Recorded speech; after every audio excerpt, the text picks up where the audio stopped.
Introducing the all-new Skoda Scala.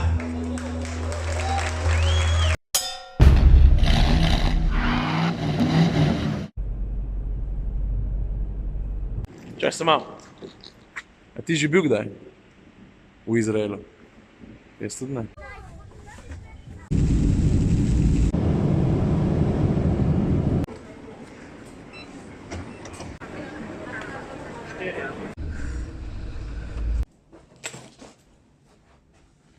Jo. To se pravi, Škoda nas je v Izrael, v Tel Aviv povabila zato, ker bi nam rada pokazala, mimogrede gre za svetovno premiero, ta novega Rapida. Samo da se ne imenuje več Rapid, ampak Scala. Jo, Scala. To je ta nov Rapid, ne?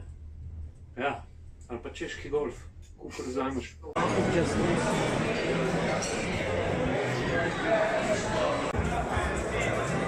Minuta ali pa dve do začetka tiskovke. Spravili smo vrhunsko pozicijo, zdaj pa vsi tisti ljudje tam dol bojo videli bolj švoh. Mi smo tukaj na balkonu, pa vidimo nulo. Welcome to the world premiere of the new Skoda Scala. Israel has a population of just 8 million people. Nevertheless, Tel Aviv is the second largest startup ecosystem in the world. Car technologies and mobility services are the fastest growing segments in Israel's startup scene, and Skoda is a part of it. Are you ready for the next level?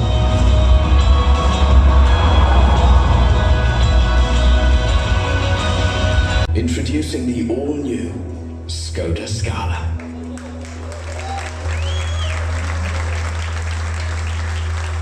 Tri leta razvoja, 2 milijona testnih kilometrov, napovedal jo je koncept Vision RS, zdaj pa končno tukaj.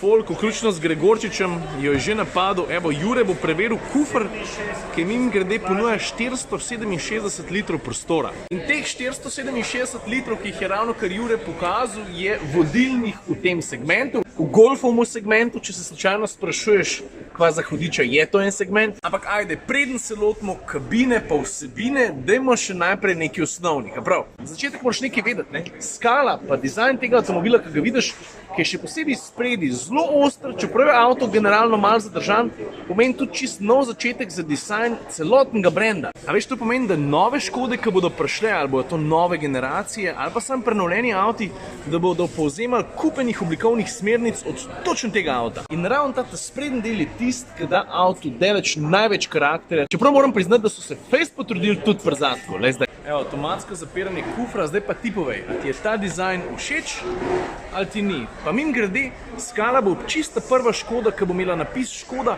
takole počez, čez praktično cel zadnji del. Kva je? A gremo noter? Ena stvar, ki jo moraš vedeti, ne? Tukaj v drugi vrsti je za 7,3 centi več prostora za noge, za kolena, kot prej, kar pomeni, da je celega placa v drugi vrsti zdaj toliko, kot v Octavii. Kar dober podatek, a ni? Pa prijemo do sprednjega dela, do armaturne plošče. Vidiš tale zaslon na sredini? 9,2 palčen, mislim, da ni Škode, ki bi imela večjega. Folk pa loputa z vrati, kada je prepih. Verjetno rabim posebej poudarjati, da tamle zraven vidiš pred volanom so digitalni merilniki. Pa ko smo že pri kabini pa pri vmesniku, ti veš, da je Scala prvi avto znotraj celotnega koncerna z novim vmesnikom nove generacije.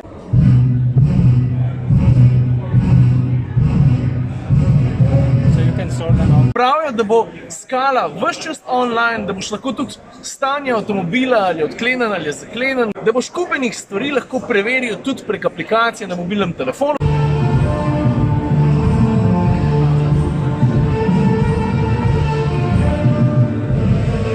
Vidim, da so tukaj pripeljali še trdečega. Pa tudi drugače so pri Škodi rekli, da bo Scala precej pameten avto. Radarski tempomat, recimo, bo sposoben delati, nadzirati, zavirati pa pospeševati do hitrosti 200 km/h. Jelač, to je to za danes. Verjetno te zanima, kdaj Scala pride v Slovenijo. Uvoznik prav, da tam nekje konc aprila, v začetku maja, kar se pa cene tiče, je tega ti pa še ne znam povedati. Ampak jaz sem prepričan, da bo uvoznik pripravil na domačo predstavitev, pa bom takrat več povedal. To je to za danes. Ajde.